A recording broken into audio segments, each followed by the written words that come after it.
Hello everyone, welcome back royal career online classes. मैं हूं अशफाक और आज जो आपके लिए क्लास लेकर आया हूं वो रहेगा ऑब्जेक्टिव का, जिसमें हम लोग मैथ के वीवीआई ऑब्जेक्टिव क्वेश्चन को देखेंगे। तो काफी इंटरेस्टिंग क्लास होने वाला है, काफी इंपॉर्टेंट क्लास होने वाला है, काफी महत्वपूर्ण क्वेश्चन आपके आने वाले हैं सामने। तो बस आखिर तक आप लोग बने रहेंगे शुरू से। और जो दोस्त अब तक क्लास में नहीं आए होंगे सब लोग जल्दी से शेयर कर देंगे, ताकि आपके साथ साथ आपके दोस्त भी क्लास में आ जाएं और सब लोग खूब मजे लेकर और बहुत ही महत्वपूर्ण क्वेश्चन को सीखेंगे, समझेंगे और देखेंगे कि एग्जाम में कैसा क्वेश्चन पूछा जाता है। तो चलिए हम लोग क्लास को स्टार्ट करते हैं और देखते हैं क्वेश्चन नंबर फर्स्ट। किसको देखते हैं? क्वेश्चन नंबर फर्स्ट को देखते हैं। यहाँ पे आपके सामने, चलिए यहाँ आ गया आपका क्वेश्चन नंबर फर्स्ट। हर एक क्वेश्चन को हम बताएंगे, सॉल्व करके बताएंगे, जिसको सॉल्व करने वाला होगा और आपका ओरल जो होगा वो उसको हम लोग ओरल तरीके से बताएंगे। आपको जो भी कंसेप्ट होगा पूरा क्लियर करके बताएंगे। तो पहला क्वेश्चन आपका कहता है, वो देख सकते हैं आप स्क्रीन पे, क्वेश्चन आपको दिख रहा होगा। तो क्वेश्चन आपका इस तरह से कहता है यहाँ पे, यदि दो चर में दो रैखिक समीकरण के अनंत हल हो तो उसके आलेख कैसे होंगे। अनंत हल हो, हल कैसा हो? अनंत, बहुत सारे हल हो तो उसका आलेख कैसा होगा, ये हमसे पूछा गया। तो इसका जो राइट आंसर होगा, इसका राइट आंसर क्या होगा? वो हो जाएगा आपका संपाति। क्या हो जाएगा? आपका संपाति हो जाएगा। तो ये जो संपाति आपको दिख रहा है क्या हो जाएगा यहाँ पे संपाति में? तो यहाँ पे जो राइट आंसर होगा, पहला ऑप्शन आपका दो समांतर है, दो संपाति। क्या हो जाएगा इसका आंसर? संपाति, यानी कि ऑप्शन नंबर सी इसका क्या होगा? राइट हो जाएगा। आंसर क्या होगा? आपका सी हो जाएगा। कैसे होगा देखिए, यानी कि संपाति का होता है, यहाँ पहला है, इसी पर आपका दूसरा हो जाएगा, इसको कहते हैं हम लोग संपाति। जब अनेक हल होगा संपाति, एक हल होगा प्रतिच्छेदी, कोई हल नहीं होगा, वो कहता आपका समांतर आलेख होता है। ठीक है इतना। चलिए अब दूसरा नंबर क्वेश्चन देखते हैं कि दूसरा नंबर क्वेश्चन कहता क्या है। बोला गया पांच विषम संख्याओं का माध्य क्या होगा। क्या बोला गया? पांच विषम संख्याओं का माध्य क्या होगा, ये हमें बताना है। पांच विषम संख्याओं का माध्य। तो पांच विषम संख्या जो होंगे, देखिए पांच विषम संख्या होगा आपका, वन होगा पहला, उसके बाद 3, 5, 7 और 9, यही तो पांच विषम संख्या। इसका निकालना माध्य, यानी कि बट्टा करना पड़ेगा हमें 5। जोड़ लीजिए, 1, 3, 4 और 4, 5, 9 और 9 और 7 कितना होता है? तो 9 और 7 होता है 16 और 16 9 कितना होता है? 25 और बट्टा कितना? 5, भाग कर दीजिए 5। और जल्दी से देख लीजिए कि ये 5 जो है आपका कहीं पर दिख रहा है या नहीं दिख रहा। बिल्कुल आपको दिख रहा होगा ऑप्शन नंबर सी में। किस में दिख रहा है? ऑप्शन नंबर सी में दिख रहा है। तो यहाँ पे भी आंसर क्या होगा आपका? ऑप्शन नंबर सी हो जाएगा इसका राइट आंसर। क्लियर? मतलब जो भी क्वेश्चन आपको दिख रहा होगा पूरा कंसेप्ट के साथ, कौन सा ऑप्शन होगा, क्यों होगा, वो करके आपको हम बताएंगे। तो ध्यान से देखिएगा, पूरा देखिएगा, बिल्कुल आपको आसान लगेगा और पूरा आपको समझ में भी आ जाएगा। चलिए ये हो गया साहब। तो देख लेते हैं हम लोग तीसरा नंबर क्वेश्चन। तीसरा नंबर क्वेश्चन कहता क्या है। चलिए नंबर क्वेश्चन नंबर 3 हो जाएगा।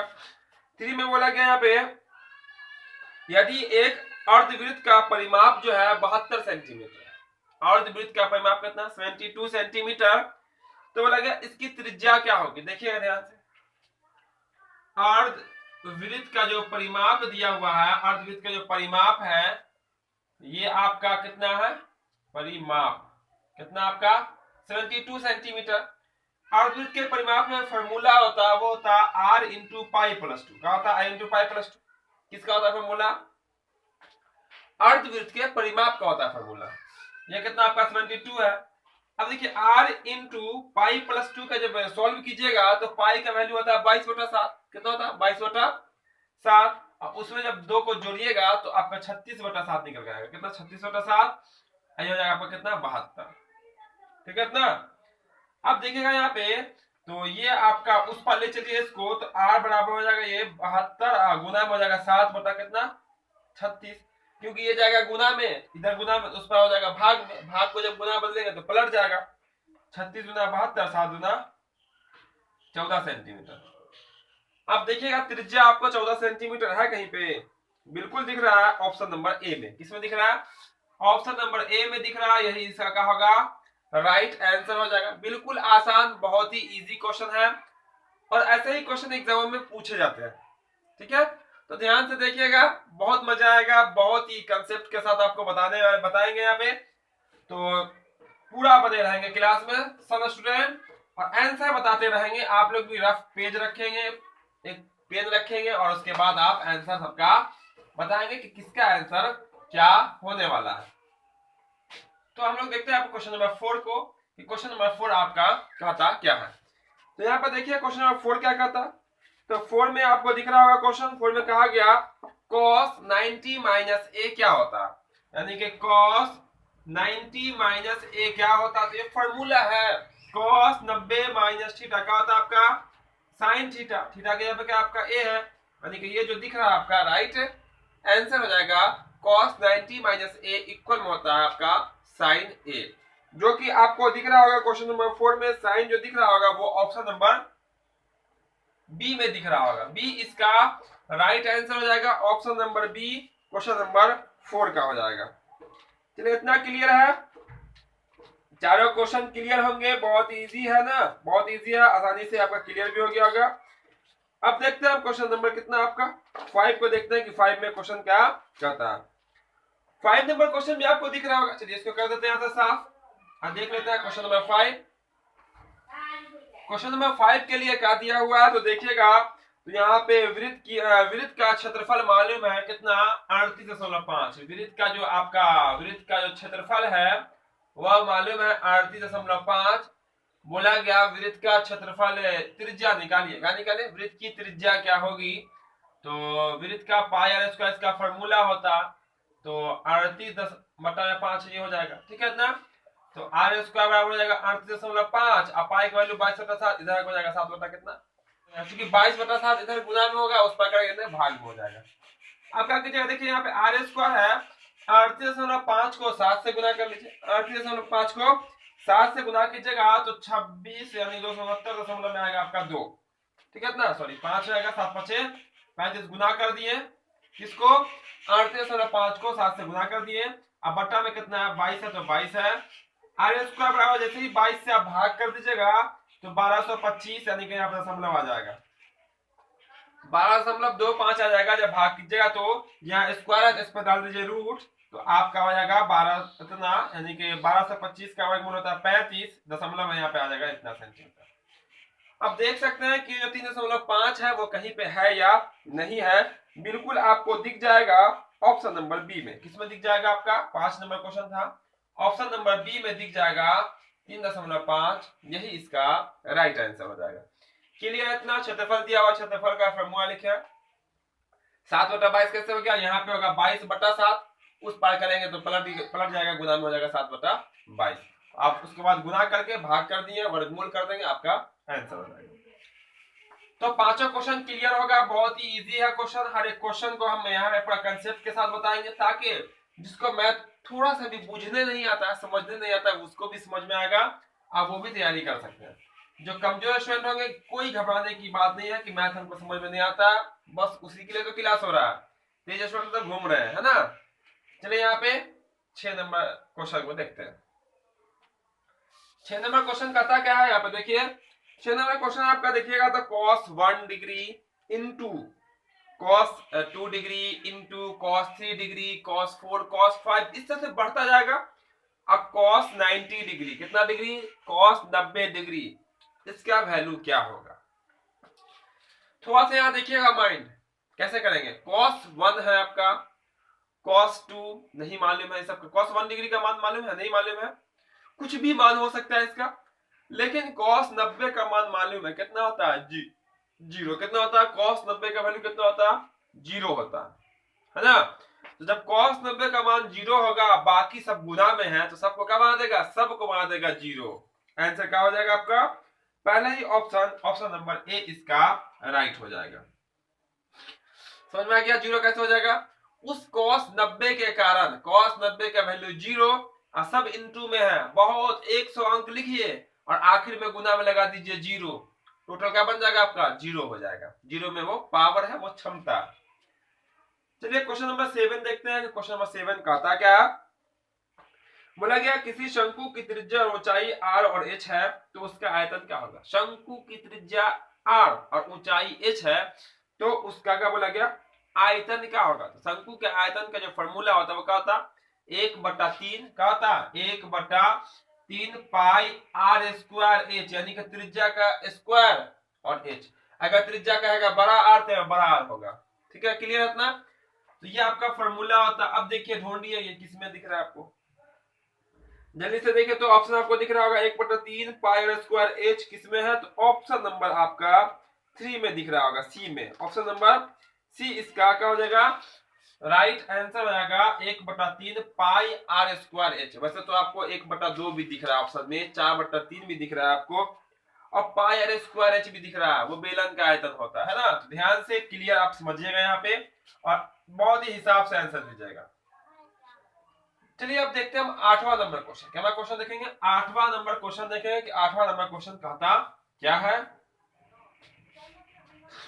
8वां नंबर क्वेश्चन को देखिएगा तो दिए गए हैं अंक बोलेगा किस पाद में स्थित होगा। 2√3, अंक से कोई मतलब नहीं, अंक से कोई मतलब मत रखिएगा, सिर्फ जीरो को छोड़ के, जीरो रहेगा तो मतलब हो जाता है। ठीक है, फिर आपका माइनस में √2 बोलेगा किस पाद में है ये। देखिए ये वाला प्लस में है, ये वाला आपका क्या माइनस में, पहले प्लस बाद में माइनस। तो पहले प्लस और बाद में जो माइनस होता है वो होता है चौथा में। किसमें होता है, चौथा में। और ऑप्शन ढूंढिए तो चौथा कहीं पर लिख रहा है, बिल्कुल लिख रहा है ऑप्शन नंबर डी में। किसमें लिख रहा है, ऑप्शन नंबर डी में लिख रहा है चौथा, वही राइट आंसर हो जाएगा। समझ लीजिएगा पूरा। पहला में दोनों प्लस होता है, पहला में दोनों अंक प्लस में रहेगा, दूसरा में पहले माइनस बाद में प्लस, तीसरा में दोनों माइनस, तीसरा में दोनों माइनस, और चौथा में पहले प्लस बाद में माइनस। यानी कि पहला में दोनों प्लस, तीसरा में दोनों माइनस, तीसरा में दोनों माइनस, दूसरा में क्या होता है पहले प्लस बाद में माइनस, और चौथा में होता है आपका पहले प्लस बाद में माइनस। कोऑर्डिनेट ज्योमेट्री है ये, निर्देशांक ज्यामिति या नियामक ज्यामिति का क्वेश्चन है। चलिए क्वेश्चन और देख लेते हैं, क्वेश्चन नंबर 9 वो कहता क्या है। तो क्वेश्चन नंबर 9 भी आपका क्लियर होगा, देखिए आप क्लियर दिख रहा होगा। बोला गया किसी घटना ई के लिए निम्न में से कौन सा सही है, कौन सा सही है हमें वो बताना है। तो पहला ऑप्शन अगर आप देखिएगा, पहला ऑप्शन कहता क्या है, तो पहला ऑप्शन कहा गया पीई जो है ना एक से छोटा, एक से छोटा हो सकता है कि पी मतलब प्रोबेबिलिटी, ई मतलब उसके घटना। तो प्रोबेबिलिटी का वैल्यू एक से कम होता है क्या, कतई नहीं, कभी नहीं होता। जीरो या जीरो से बड़ा, एक या एक से छोटा होता है, याद रखिएगा। तो बोला गया हमें पीई जो है एक से छोटा, फिर बोला गया आपका पीई जो है एक से बड़ा, पीई से जीरो बड़ा मतलब पी जीरो से वो छोटा, और फिर बोला गया आपका यहाँ पे सॉरी एक मिनट देखिए, पहला ऑप्शन बोला गया एक से बड़ा पी, एक से बड़ा नहीं होता। दूसरा बोला गया जीरो से छोटा, वो भी नहीं। पीई बराबर लिखा 1, बिल्कुल होता है 1, और पीई बराबर -1, ये भी नहीं होता। तो आंसर क्या होगा आपका option number C, option number C समझ लीजिएगा। प्रायिकता का वैल्यू या तो जीरो होगा या जीरो से बड़ा होगा, या तो एक होगा या एक से छोटा होगा। ना वो एक से बड़ा हो सकता है, ना जीरो से छोटा हो सकता है, एक हो सकता है, जीरो हो सकता है। क्लियर है, ऑप्शन नंबर सी इसका राइट आंसर हो जाएगा। चलिए इसको भी हम साफ कर देते हैं। जो क्लास में नए होंगे, जो क्लास में देरी से आए होंगे, क्लास को लाइक जरूर कर देंगे, सब स्टूडेंट लाइक कर देंगे क्लास को। और जो क्लास में नए होंगे चैनल को सब्सक्राइब भी कर लेंगे, ताकि आपको हर एक क्लास का नोटिफिकेशन मिलेगा। क्योंकि यहाँ पे लगातार आपको ऑब्जेक्टिव का क्लास, सब्जेक्टिव का क्लास चल रहा है यहाँ पे, तो आपका कोई भी क्लास मिस नहीं होगा, और टाइम पे सब स्टूडेंट आएंगे तो खूब मजा भी आएगा।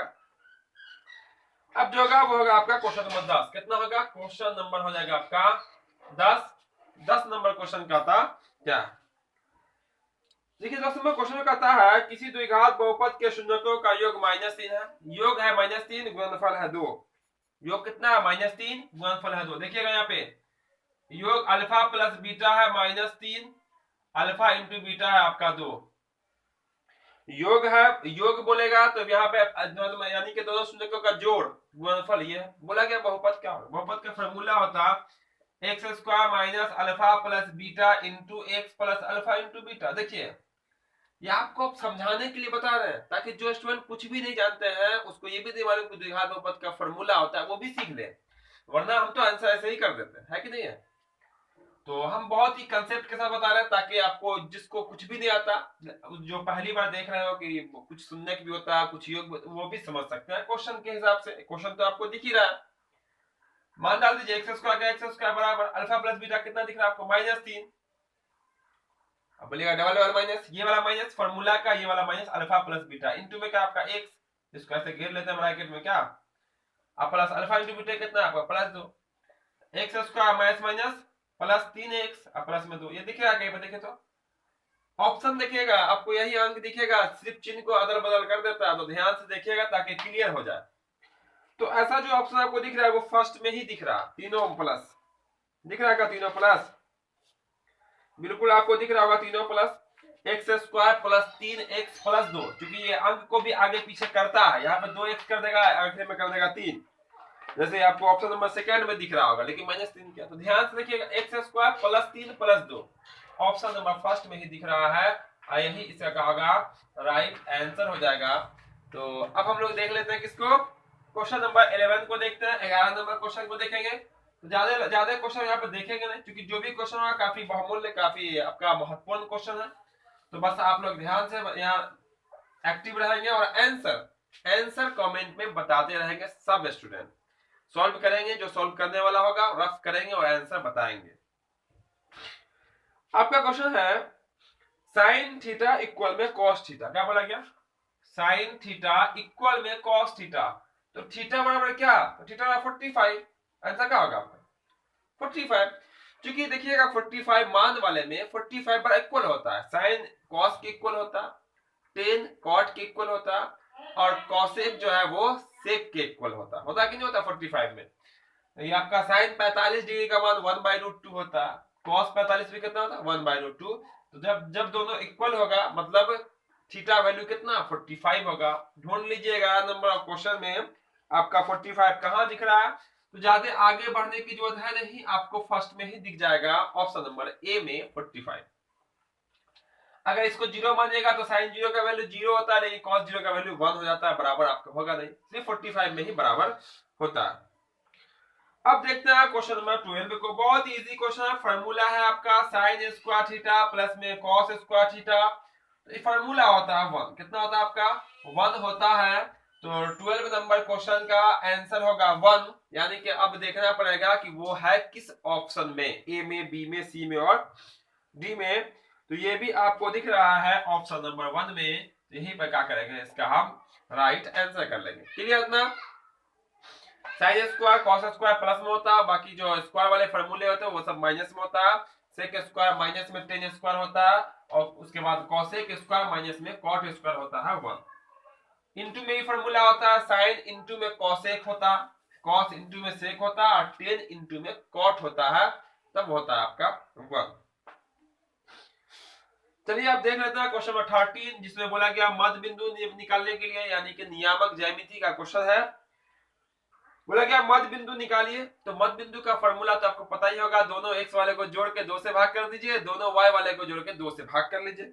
बिंदु के आपका उसको पहले देख लेते हैं, 2 - 4, और आपका बिंदु है वो है आपका 4 - 2, कोई रेखा बनेगी इससे, उसका बोला गया बीच, मिडिल पॉइंट, मध्य बिंदु क्या होगा, फॉर्मूला होता दोनों x वाले को जोड़ दीजिए 2 + 4/2, और दोनों y वाले को जोड़ दीजिए -4 + -2/2, फॉर्मूला होता x1 + x2 बटा 2 और y1 + y2 बटा में 2, ऐड कर लीजिए तो 6/2 हो जाएगा, -4 प्लस माइनस माइनस हो जाएगा -6/2, ये आपका 3, ये हो जाएगा आपका -3, ऑप्शन में बिल्कुल दिख रहा होगा आपको 3, -3, देखिएगा अदल बदल कर, अगर अदल बदल करेगा यहाँ पे तो गलत हो जाएगा, क्योंकि यहाँ फिक्स होता है पहला अंक x, बाद वाला अंक y होता है, तो आपका जो आंसर होगा वो पहले 3 प्लस में होगा, बाद वाला 3 आपका माइनस में होगा, जो कि आपका जो आंसर दिख रहा है वो ऑप्शन नंबर सी में दिख रहा है। क्वेश्चन नंबर 13 है ना, क्वेश्चन नंबर 13 है, तो इसका आंसर का होगा answer number option number C, option number C इसका राइट हो जाएगा। देखिएगा ऑप्शन नंबर डी को, तो उसमें क्या किया, वही कंफ्यूजन जो हम आपको बता रहे हैं, दिख रहा होगा आपको ऑप्शन नंबर डी भी, उसमें क्या किया है, पहले कर दिया -3, क्या कर दिया -3, बाद में कर दिया 3, तो ध्यान रखिएगा वहां पे क्या करने वाले हैं हम, यहाँ पे क्या प्लस में 3 पहले है और बाद में क्या आपका -3, तो ऑप्शन नंबर सी के साथ जाएंगे। क्लियर है पूरा कंसेप्ट, 13 क्वेश्चन कंप्लीट हो गए, बहुत ही इंपॉर्टेंट, काफी वीवीआई क्वेश्चन है, ध्यान से देखिएगा, इस टाइप का जब भी क्वेश्चन पूछेगा आपको याद आ जाएगा, बहुत ही सिंपल तरीके से मैं आपको बता भी रहा है। तो जो क्लास को अब तक लाइक नहीं किए होंगे, जो देरी से आएंगे आखिर तक जरूर रहेंगे ताकि पूरा आपको समझ में आए, और दोस्त के साथ शेयर भी करते रहेंगे सब लोग। और जो नए होंगे वो सब्सक्राइब करके बेल आइकन जरूर से जरूर दबा लेंगे ताकि आपको हर एक क्लास का नोटिफिकेशन का होगा मिलेगा, तो आप भी तैयारी बहुत ही आसानी पूर्वक कर सकते हैं। चलिए तो देख लेते हैं क्वेश्चन नंबर आपका रहेगा 14 नंबर क्वेश्चन देखेंगे। तो ज्यादा क्वेश्चन देखने वाले हैं नहीं, मात्र हम आपका 20 क्वेश्चन को ही यहाँ पे देखेंगे, अभी 20 क्वेश्चन को ही, तो बस आखिर तक रहिएगा। देखिए यहाँ पे 14 में कहता है आपका, यदि द्विघात समीकरण दिए गए कि मूल्य समान हो, तो मूल्य समान होगा तो क्या होगा। तो यहाँ पे पहले समीकरण आप देख लीजिएगा ठीक से, बी स्क्वायर प्लस में आपका ए एक्स है प्लस में सी है इक्वल में 0 है। तो बोला क्या मूल्य बराबर होगा तो क्या होगा, तो इसका फॉर्मूला जो होता है वो होता है B square minus 4ac equal में 0। अगर जो स्टूडेंट सिर्फ रटा हुआ समझ रहे ना, B square minus 4ac equal में 0 ये करेगा, आंसर उसका हो जाएगा गलत, क्योंकि ये भी आपको ऑप्शन में दिख जरूर रहा होगा। दिख रहा है कि नहीं दिख रहा, देखिए तो पहले ही ऑप्शन में तो दिख रहा, उसका ये हो जाएगा गलत। अब कहिएगा गलत कैसे हो गया, तो हम आपको बताते हैं गलत कैसे हो गया। देखिए यहाँ पे जो है ये अपने मानक रूप में नहीं है। मानक रूप जब हम लोग सीखे थे तो वहां पे ए एक्स स्क्वायर था और प्लस में बी एक्स था, यहाँ पे आपका बी एक्स स्क्वायर, यानी कि ए का वैल्यू यहाँ पे कितना आपका बी है और जो बी का वैल्यू है वो क्या आपका ए है। तो यहाँ पे बी स्क्वायर मतलब किसका स्क्वायर, ए का स्क्वायर करना पड़ेगा माइनस 4, ए का वैल्यू कितना यहाँ पे है, तो ए का वैल्यू आपका क्या है बी है, ए का वैल्यू कितना आपका बी, और सी तो बेचारा खुद सी है, वो अदल बदल नहीं हुआ है, ये इसका राइट आंसर होगा। ये ऑप्शन में भी दिख रहा होगा ए स्क्वायर माइनस 4bc, दिख रहा है कि नहीं दिख रहा, देखिए तो ए स्क्वायर माइनस 4ac दिख रहा है ऑप्शन नंबर बी में। किस में दिख रहा है आपका, ऑप्शन नंबर बी में दिख रहा है। ऑप्शन नंबर किस में दिख रहा है, A square minus 4bc option number D में दिख रहा, यही इसका राइट आंसर हो जाएगा। फिर से देख लीजिएगा, ये बी स्क्वायर माइनस 4ac कब होता है, जब यहाँ पे a यहाँ पे b और यहाँ पे c हो, लेकिन यहाँ पे a और b जो है ना अपना स्थान बदल लिया है, बोला तुम यहाँ आ जाओ हम वहां चले जाते हैं, तो स्वाभाविक बात है उसके आंसर में भी उसका जगह का होगा बदल जाएगा। तो जहाँ पे b आता था वहां पे a आ जाएगा, जहाँ पे a आ रहा था वहां पे b चला जाएगा, बस यही चेंजिंग हुआ। तो सिर्फ रटिएगा नहीं, मैथ रटने की चीज होती नहीं, क्वेश्चन को ध्यान से देखिएगा, क्लियर समझ में आ जाएगा कि करना क्या है। चलिए इसको भी कर दिया साफ, और अब देख लेते हैं क्वेश्चन नंबर 15 को। क्वेश्चन नंबर 15 में क्या कहता है, क्वेश्चन नंबर 15 भी आपके सामने सब क्वेश्चन तो आपके सामने दिख ही रहा है, बहुत सारे स्टूडेंट तो पहले भी बना के आंसर भेज दे रहे हैं। चलिए अच्छी बात है, बहुत अच्छा आंसर जो आपको आता है उसमें कोई संकोच नहीं करना है, आंसर तुरंत बनाना है, रफ करना है, आंसर बना के भेजते रहना। क्वेश्चन 15 में कहा गया, यदि एक ऊर्ध्वाधर हाइट एंड डिस्टेंस से क्वेश्चन है, छाया की लंबाई खंबे की लंबाई से 3 गुनी है। छाया की जो लंबाई होगी खंबे की लंबाई से 3 गुनी होगी, तो सूर्य का उन्नयन कोण क्या बोला है। देखिए यहाँ पे कोई खंबा है कोई छाया है, ये इसका ये मान लेते हैं ए बी का होगा, खंबा कौन होगा, खंबा ये होगा। चलिए मान लेते हैं कि आपका एक्स है, तो ये जो है ना आपका इससे 3 गुना होगा, यानी कि आपका हो जाएगा √3x, 3 गुना कर दिए, √3 गुना बोला गया, क्या बोला गया √3 गुना, √3 को इससे गुना कर दिए। इसकी मान लेते हैं खंबे की ऊंचाई आपका कितना x है, तो इसको √3 गुना x कर दिए।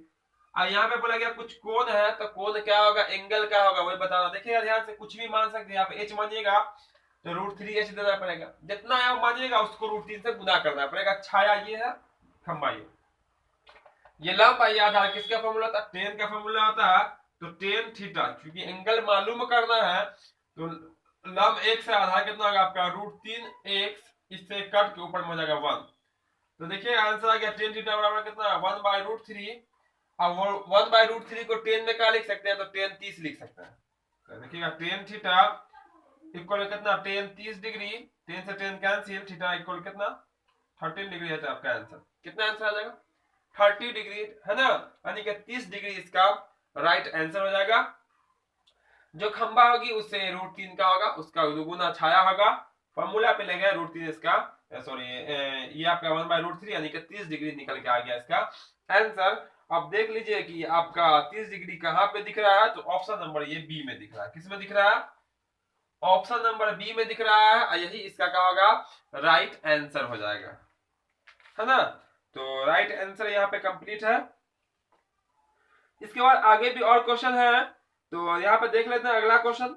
बोला गया एक आदमी 24 मीटर पश्चिम जाता है, पुनः वह 10 मीटर उत्तर जाता है, तो अपने प्रारंभिक स्थान से कितनी दूरी पर। ध्यान से देखिएगा कैसे कैसे बोला गया वैसे से कर देते हैं और आपका क्या होगा, आंसर हो जाएगा। चलो देखिएगा कैसे कैसे, पूरा पश्चिम उत्तर दक्षिण डायग्राम पे आपको आना चाहिए बनाने। उत्तर होता है ऊपर, दक्षिण होता है नीचे, ठीक है, और दाहिनी तरफ होता है पूरा, बाई तरफ का होता है पश्चिम। जैसे ये मान लेते हैं हम उत्तर की ओर जानिब घूम के खड़े हुए हैं, तो मेरा दायां हाथ जो मेरा है वो किधर, पूरब की ओर। तो बोला गया यहाँ पे कि कोई आदमी जो है, कितना नंबर क्वेश्चन, 16 नंबर क्वेश्चन में बोला, क्या बोला गया उसको देख लेते हैं। एक आदमी पश्चिम जाता, किधर जाता है, पश्चिम। तो देखिए पास यहाँ पे खड़ा है, चलिए एक पश्चिम गया, कितना मीटर गया वो, यहाँ वाला लेता क्या। देखिए एक आदमी बोला गया पश्चिम जाता है, चलिए यहाँ से पश्चिम गया, वो कितना मीटर गया पश्चिम, तो क्वेश्चन बोला गया 24 मीटर जाता है, बिल्कुल सही बात है, 24 मीटर गया। यहाँ से बोला गया वो कि वो जो है ना उत्तर चला जाता, उत्तर किधर होता है, ऊपर होता है, चलिए उत्तर चला गया, कितना मीटर, 10 मीटर। यहाँ पे आ गया वो आदमी, यहाँ से चलना शुरू किया, यहाँ पे बोला कितना दूरी तय किया ना, तो इसको हम ऐसे मिला देंगे, यह दूरी तय किया, घूम फिर के आइएगा तो यही होगा। इसको कहते हैं हम लोग कर्ण, क्या बोलते हैं, कर्ण कहते हैं। कर्ण निकाल लीजिए आपका, वह प्रारंभिक बिंदु से कितनी दूरी पर, कर्ण निकाल लीजिए आंसर। कर्ण का फॉर्मूला लंब का स्क्वायर प्लस में आधार का स्क्वायर, तो 24 का स्क्वायर 576, कितना होता है 576 प्लस रूट के अंदर होता है 100, 10 का स्क्वायर 100 जोड़िएगा तो 676, रूट के अंदर इसका वर्गमूल कितना 26 आंसर। 26 देखिए 26 सेंटीमीटर 26 मीटर है, मीटर में क्वेश्चन है, मीटर में आंसर होगा 26 मीटर। ऑप्शन नंबर सी में आपको दिख रहा है, किसमें दिख रहा है, ऑप्शन नंबर सी में दिख रहा होगा आपको 26 मीटर, यही इसका राइट आंसर हो जाएगा। क्लियर है, ये फॉर्मूला आता है कर्ण का लंब का स्क्वायर प्लस में आधार का स्क्वायर, लंब ये है आपका, आधार ये है, रूट के अंदर दोनों का स्क्वायर करके जोड़ दिया आपस में, वर्गमूल कर दिया, आंसर हो गया। चलिए आगे देख लेते हैं क्वेश्चन नंबर आपका 17, 17 नंबर क्वेश्चन देखेंगे, फिर 18 देखेंगे, फिर 19 देखेंगे, और अंतिम रूप से आपका खत्म हो जाएगा आज का क्लास। फिर अगले क्लास में हम आगे क्वेश्चन को भी देखने वाले, तो बस आप लोग बने रहेंगे, है ना। तो देखिए 17 नंबर क्वेश्चन में कहता है निम्न में कॉट थीटा के बराबर है। तो कॉट का जो फॉर्मूला होता है ना, देखिएगा यहाँ पे कॉट थीटा का जो फॉर्मूला होता है वो या तो 1/10 होता है, 1/10, या आपका होता है कॉस थीटा बट्टा में आपका होता है साइन थीटा।